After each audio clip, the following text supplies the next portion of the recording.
ദേശീയ പ്രാധാന്യമുള്ളതും ദേശസ്നേഹത്തെ പ്രതിഫലിപ്പിക്കുന്നതുമാണ് ദേശീയ പതാകകൾ.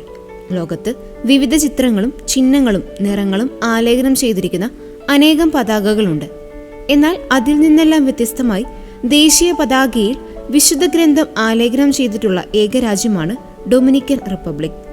കരീബിയൻ പ്രദേശത്തെ ഒരു രാജ്യമാണ് ഡൊമിനിക്കൻ റിപ്പബ്ലിക്. നീലയും ചുവപ്പും വെള്ളയും നിറമുള്ള പതാകയാണ് ഡൊമിനിക്കൻ റിപ്പബ്ലിക്കിൻ്റേത്. സ്വാതന്ത്ര്യം, രക്തസാക്ഷികളുടെ സ്മരണ, ക്രിസ്തുവിലൂടെയുള്ള നിത്യരക്ഷ എന്നിവയെ സൂചിപ്പിക്കുന്നതിനാണ് ഈ വർണ്ണങ്ങൾ പതാകയിൽ ഉൾപ്പെടുത്തിയിരിക്കുന്നത്.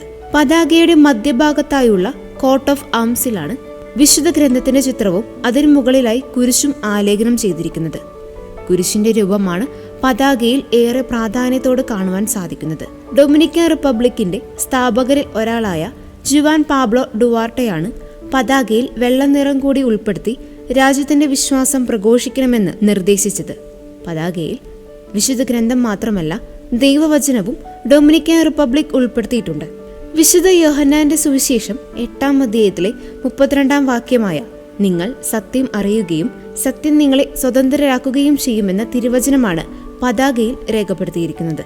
ആകെ ജനസംഖ്യയുടെ 90% അധികവും കത്തോലിക്ക വിശ്വാസികളുള്ള രാജ്യം കൂടിയാണ് ഡൊമിനിക്കൻ റിപ്പബ്ലിക്.